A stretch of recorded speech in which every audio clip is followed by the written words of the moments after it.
Halo semuanya, pada praktikum kali ini kita melakukan hipofisasi dan induksi pemijahan.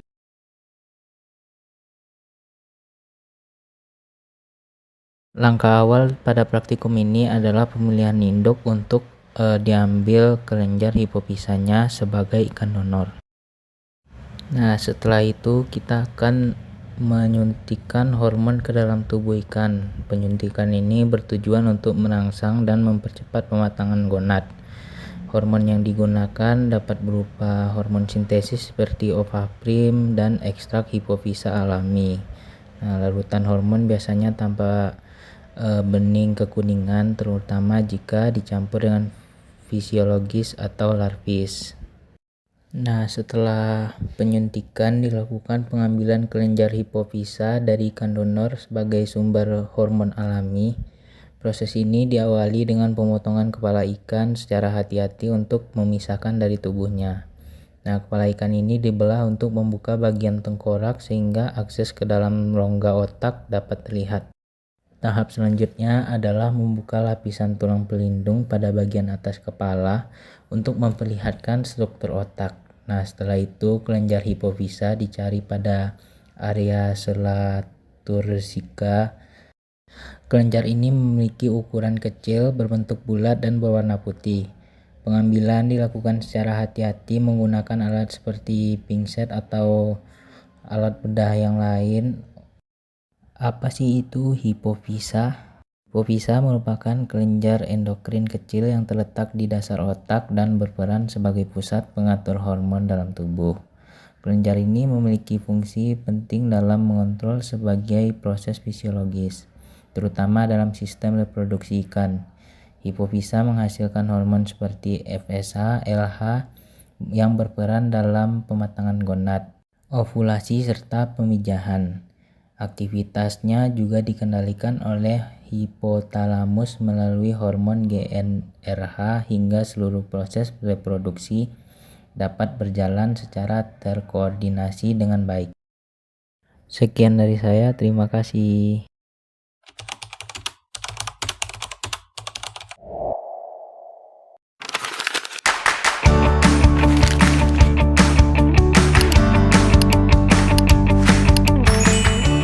Halo semuanya, kali ini kita praktikum tentang seks reversal dan pengecekan kelamin metode acetokarmin.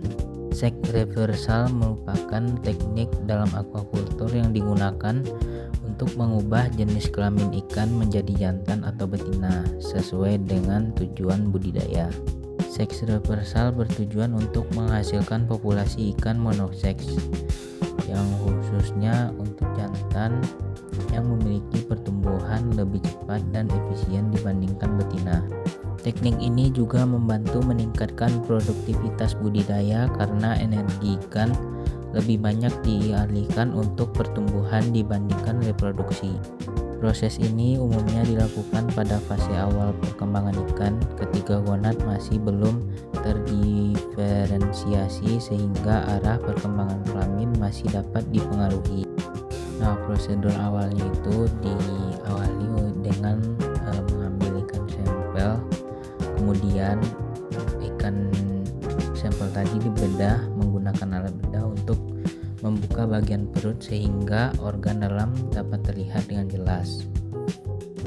Nah, setelah itu gonad ikan diambil secara perlahan dan ditempatkan di atas kaca objek untuk dilakukan preparasi.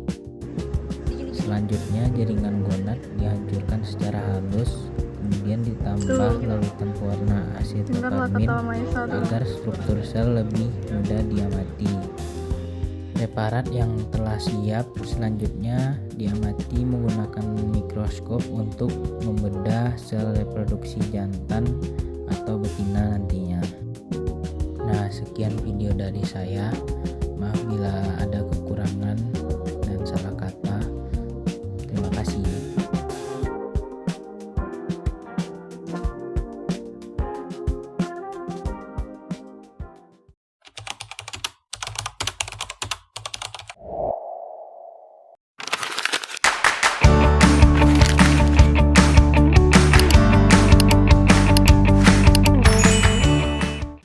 semuanya, pada praktikum kali ini membahas tentang pengecekan kualitas sperma dan kriopreservasi.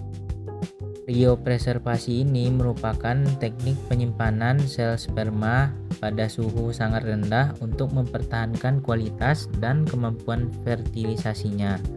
Nah, metode ini banyak digunakan dalam bidang perikanan untuk menjaga ketersediaan sumber daya genetik serta mendukung program pemulihan ikan secara berkelanjutan. Prosedur pertama dari praktikum kali ini yaitu mengambil sperma dari induk jantan menggunakan metode stripping. Nah, ini telah dilakukan oleh kakak-kakak asisten. Nah, lalu sperma yang telah diambil tadi disimpan di dalam tabung falcon untuk menjaga kebersihan dan menghindari kontaminasi yang dapat menurunkan kualitas sperma ini. Nah, yang di video merupakan langkah awal pengecekan motilitas dan viabilitas sperma untuk mengetahui kualitas spermanya. Sperma yang telah dikumpulkan kemudian diencerkan menggunakan larutan pengencer atau extender. Di praktikum ini menggunakan ringer.